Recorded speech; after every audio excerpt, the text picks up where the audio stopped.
Контрабанданы баса албаган Субаналиев эмне себептен Тажикстанга жашырынып кирген. Субаналиев артындагы пласт иштери болбосо, Баткендеги чуулганда мен Катани заматта басып койдум деп ааламга жар салмак. Арине, Субаналиевдин көчөгүндө бул гана нерселер сасып жатат. Анан кантип мактанат. Баткендин экс-губернатору Жеңиш Разаков учурунда Ходжентке жашырынып кирип, анан бул кылмышы билинип калып, эл алдында жүзү кызарып Тажикстандын шпиону деген наамга татыктуу болгон. Баткендин жаңы алмашкан губернатору Өмүрбек Субаналиев шпион Жеңиш Разаковго окшоп Тажикстанга Согди облусунун Ходжент шаарына кирип кетип, 3 күн жоголуп кетип кайра келген. Муну жогорку бийлик билген эмес, анткени протоколсуз жашырынып кирген. Өмүрбек Субаналиев губернатор, мамлекеттик кызматкер да. Анын ушундай оор кырдаалдарда облусту тыштап, уруксатсыз жөнү жок темселеп кирип, дайынсыз 3 күн жоголуп кеткенинен жолу болсун. Тажикстанга кирип Эмомали Рахмондун артын арчып жүрдү. Баткен облусундагы контрабанданы Субаналиев тыя алдыбы? Героин, апиим, гашиш сыяктуу салмактуу баңгизаттар Оганстандан Бадакшан, Кундуз, Тахор, Балх сыяктуу провинциялардан ташылып, Тажикстанды басып өтүп, Кыргызстан, Казакстан аркылуу Орусия Федерациясында андан ары батышты көздөй агылып турат. Мунун наркы 5 миллиард долларды түзүп, Оганстандан ички дөң продукциясын 4төн 1 түзөт. Контрабандалык жол негизинен Шурабад, Хамадони, Фархор, Пянч, Дарвас, Шугнан, Иш, Кашым райондору аркылуу өтүүдө. Кыргызстанга негизинен Тажикстандын Согди облусунан Баткен жана Ош облусуна Толу, Бадакшан автономиялуу облусунан жана Мургап, Жиргетал райондорунан Ош облусу аркылуу баңгизаттардын транзити бар. Учурда баңги кылмышына каршы күчтү топтоп, трансулуттук баңги бизнеске олуттуу сокку урбаса, мыйзамсыз баңгизаттарга сатып алынган курал-жарактар, террористтик жана диний экстремисттик топторго экономикалык жактан көмөк көрсөтүп жаткан талашсыз. Баңгизат адамзат үчүн эң зыяндуу зат. Баңгизаттын айынан улуттун генофонду бузулуп жатат. Баткен облусунун Өмүрбек Субаналиев жетектеп турган учурда контрабанданы тыя алган жок. Саясий кырдаалдардан улам баңгизаттарга каршы күрөшүү иши сууп, баңгизат ташыгандар тайралаңдап төрдүн төбөсүнө чыгып кетүүгө мүмкүнчүлүк таап алышты. Ушундай мезгилде неге өзүнүн Катани атаган Кутани мырза сыяктуу баңгизатка каршы күрөштүн устатына айланган жок? Кыргызстанда жаңы бийлик келсе, куйругун бултаң этип чайпап жагынган, көзүн сүзүп кашын кагып койнуна кире калган Өмүрбек Субаналиев көчөгүн бултактатып жатып Баткенге губернатор болгон. Октябрь окуясында аянтты жаңыртып обун салып, бакта ачылып коопсуздук кеңешин жетектей коёмун деп ачылып бараткан багы түшкөн жеринде жарылып кеткен. Аны менен бирге ички иштер министри болгон Курсан Асанов принципте туруп, ал эмес камалып да чыкты. Бечара өзүн темир генерал атаган ылай генерал эмне кылсын? Садыр Жапаровго жагынып жатып Баткен облусуна губернатор болуп кетти. Эми анын Баткен облусуна экономикасына кошкон салымы жана жоругу тууралуу кеп куралы. Жасалма кол сүйлөгөн короз генерал Субаналиев губернатор болуп турганда бир дагы жергиликтүү калкты жеке кабыл албаган. Анда эмне? Эшекте калап отурдубу? Губернатор элдин жашоосун оңдош керек, экономиканы өнүктүрүп, инвестиция тартып өндүрүш, жумушчу орундарды түзүп, чек арада элди туруктуу сактап калышы шарт. Өмүрбек Субаналиев орун басарына силер кабыл алгыла, чечкиле маселени чечпесиңер кеткиле деп уялбай кыйкырып коюп, мамлекеттик иштерди эмес, жеке иштерин бүткөрүп жүрдү. Көрсө ал өзүнүн иши менен бизнесин жасаган эле барыптыр. Кыскасы, Катаниден Кутанига айланган ылай генералдагы Сарымашке саткын Жеңиш Разаковдун шериги шпион тажиктердин агенти болуп жүрбөсүн. Так ушул маселеге далай жүзү каралардын бетин ачкан УКМКнын төрагасы Камчыбек Ташиев тыкыр көзөмөл жүргүзүп, кызмат убактысында ойноп Тажикстанга жоголуп кеткен Өмүрбек Субаналиевди жоопко тартпаса, каза болгондор үчүн ким жооп берет? Катардагы карапайым Баткен эли жакын аралыкта ызы чуу болот, тажиктер даярданып жатат деген имичтерди уккан. Эмне себептен өзүнүн чекистерин ана баш эсептеген генерал ызы чууну алдын алып, бийлик тарапка билдирип, чек араны күчтөп, элди эвакуация кылган эмес. 2010-жылы 11-июнда болгон жаңжал алдында Оштун мэри Мелис Мырзакматов мындай кандуу калгыш болорун алдын ала сезип, бийликке билдирген. Бирок ал кездеги бийлик Исмаил Исаковдун туулган күнүн тойлоп, кандуу кагылыштын алдын алууга кол шилтеп коюшуп, өрт каптап кеткен. Өмүрбек Субаналиев өзү келип ошол жерде чек арачылар менен элди сактап калбады. Куралсыз элди ок жааган жакка киргизип жиберди. Жасалма ылай генерал губернатор болуп турса да, 28-29 апрель күндөрү эң оор кырдаалдарда кан төгүлгөн жерге басып барган эмес. Ал губернатор эмес, андан тышкары генерал да. Эмне үчүн окуя болгон жерге барган жок? Өмүрбек Субаналиев элди тажиктерге кырдыртып, өрттөтүп, айылдарды талкалатып коюп, унчукпай арыз жазып кызматынан кетип калышы керекпи? Андыктан бийлик Өмүрбек Субаналиевдин үстүнөн кызматтык иликтөө жүргүзүп, Курсан Асановдун ордуна түрмөгө киргизиши зарыл. Ошондой эле Баткен, Лейлек райондорунун акимдери, айыл өкмөттөрү, чек аранын жетекчилери Шаршеев баш болуп жооп бериши керек. Элдин өлүмү оюнчук эмес, элдин пикири менен эсептеше турган адам барбы? Же ашмалтай чыккан кадрлар менен элди кыйнай берелиби? Того терин айтканда, губернаторлук кызматка генерал полковник чек арачынын кылышынын кереги жок. Баткендин элинин, тажик элинин моралдык, психологиясын жакшы түшүнгөн, экономиканы, чарбаны, өндүрүштү түшүнгөн элдик адам болуш керек. Баткенге Сувоналиевке окшогон көчүгүнөн корккон, өзүн ойлогон, контрабанданы гүлдөтүп, контрабандисттерди коргоп жүргөн мафиянын өкүлү керек эмес. Андыктан президент Садыр Жапаров жанындагы саткындардан, кошуматчылардан арылып, мыкты кадрларды мамлекеттик кызматка койбосо өзүнө эле кыйын болот. Булак Назар Ньюс. Эл чындыкты билсин. Канадалыктар кумтөрдү жардырып кеткени жатат. Мындай пикирин өздүк булактарына таянып Кундуз Ажибекова билдирди. Анын айтымында кыргыз тарап Канаданын келишимине макул болбосо кумтөрдү жардырып кетет. Кумтөр коркунучта. Жеке булактардын маалыматына ылайык, канадалыктар мөңгүлөрдүн чокусуна миналарды орнотуп кетишиптир. Эгер кыргыз бийлиги кумтөрдү тартып алса, жардырып жиберебиз деген максатта 30 жылдан бери жакшы эле пайда таап кетишти го. Ошого ыраазы болушпайбы? Кумтөрдүн жаңы жетекчиси Теңиз Бөлтүрүк тез арада миналар боюнча реакция жасашы керек. Эмесе кеч болуп калат деп билдирүү калтырган. Булак Медиа Центр. Эл чындыкты билсин.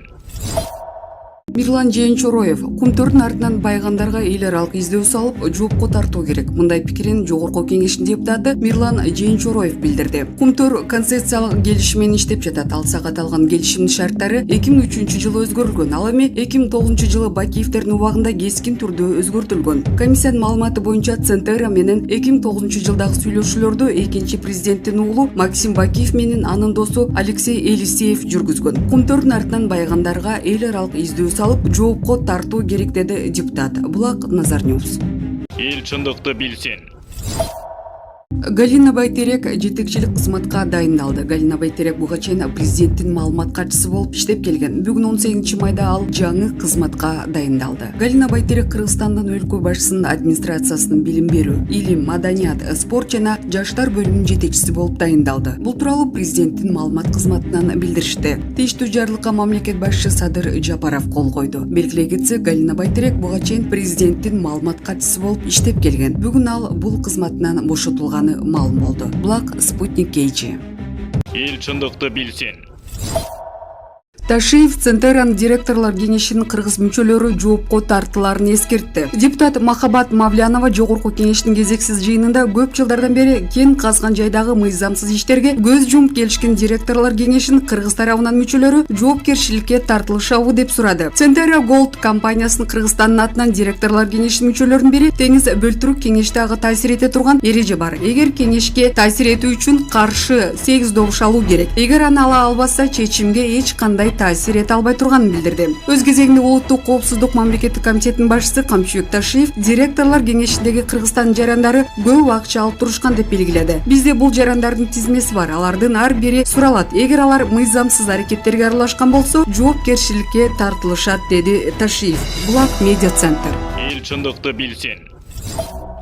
Назира Айтбекова көрпенделиктен чыккыла, сырткы кийимге эмес, ички кийимге басым кылгыла. Назира Айтбекова кезектеги постун төмөндөгүдөй жарыялады. Сөгүп бүттүңөрбү уят мендер. Мага окшош бир тентеңер болбосо радикалдашып кетесиңер. Мындай сүрөттөр эр таба албай аткан үчүн же өзүмдү жарнама кылыш үчүн эмес. Рамкага тыгып дем бербей баккан балдарыңарга дем алгыла деп рамкадан жан дүйнөнүн зынданынан да чыкса болот. Өз жашооңорду өзүңөр кургула дегендик. Болбогон эле бир эрежеге тыгылып алып, бактысыз жашайсыңар. Бактылуу жашагыла, көрпенделиктен чыккыла, сырткы кийимге эмес, ички кийимге басым кылгыла. Сыртыңарда кийим болуп жан дүйнө жылаңач болсо, ошол кооптуу. Кир сөздөрүңөрдөн мен кирдебейм. Ошону айткан, жан дүйнөңөргө ошону сиңирген силер кирдейсиңер. Жөн гана искусствого, сулуулукка, жараткандын жаратмандыгына суктанып өткүлө. Жараткан кийимге эмес, жүрөккө өңүлөт деп терең ишенем. Жакшы көрөм силерди. Булак Арба Кейжи. Эл чындыкты билсин.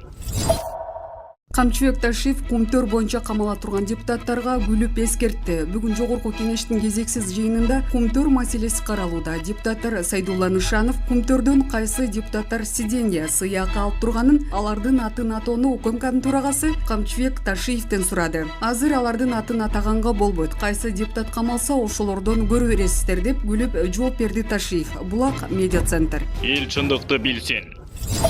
Эл чындыкты билсин.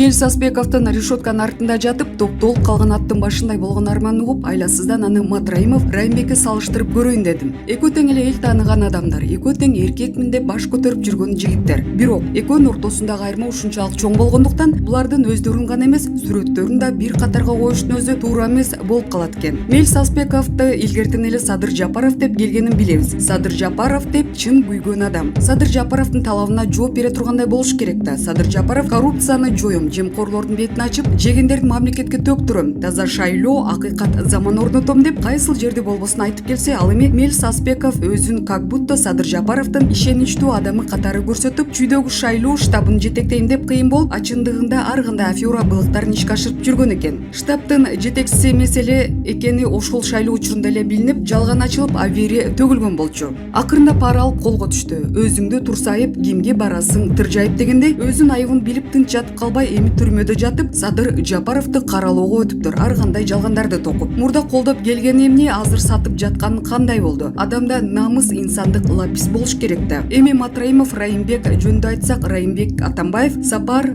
Азаттык деген эл бузар канал, Али Токтакунов деген Атамбаевская крыса, Клуб Реакция 2020, Болот Темиров, НПОчулар, ЛГТП, койчу жугумдуу форум дегендин баары 3 жылдан ашык убакыт ичинде мүмкүн болушунча арам аракеттерин жумшалып каралап келишти. Бир өзүн эмес, Райымбектин аялын, бир туугандардын үй бүлөсүнө чейин иликтешти. Али саткын айтмакчы, жиликтеп, устукандап Атамбаев даярдап берген жугумдууну Райымбектин үстүнөн баштан аяк аябай коюшту. Бирок Райымбек бирөөнө да каршы кың деп ооз ачпады, чычалабады, актанбады. Аларга теңелбеди. Ит үрө берет, кербен жүрө берет дегендей, аларга көңүл бурбай оор күндөрдө илгеркидей эле элге жардамдарын аябай, кайрымдуулук иштерин жүргүзө берди. Суракка чакырышты, камап да коюшту, ден соолугу начарлап больницага да түштү. Мамлекетке 2 миллиарддан ашык акча төгүп берди. Бирок бир жолу да Атамбаевдин, Кулматовдун атын саткан жок. Болбосо Райымбекке коюлган күнөөлөр чын болсо, биринчи кезекте Атамбаев, Кулматовдор жооп бериш керек эле да. Райымбекти ким ишке алган 4 жыл бою кимдин президенттик кезинде иштеп жүрдү? Таможнянын башчысы ким эле ошол убакта? Эмне үчүн таможнянын башчысы аппак болуп, ал эми жардамчысы жаман болуп калат? Райымбек сабыры менен бардыгын жеңди. Жогоруда мен санап өткөн бузукулар Райымдын жанында пилге үргөн биттеген, жүдөгөн өлүмсөк кандек итте эле болуп калышты. Мына эми ушул эки адамды салыштырып, кимисине кандай баа бересиңер? Бул өзүңөрдөгү ишиңер. Айткандай, дагы бир айтып кое турган важный момент, Аспеков Жумалиевке Куран китепти карматканын көргөнсүңөр. Эгер байкаган болсоңор, Аспеков Куран китепти Жумалиевдин колуна кармат элегинде, китепти кара пакетке салып, аны көчүгүнө коюп отурган жерине алып чыккан. Башкаларга Куран китеп карматкан адам өзү кристально чиста болуш керек да. Адал сынган молдонун үйүнөн чочкон башы чыгыптыр болбой. Баары бир акыйкат жеңет экен.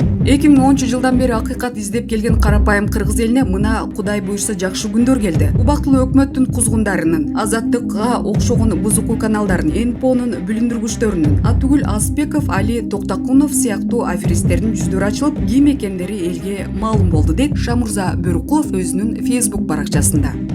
Эл чындыкты билсин.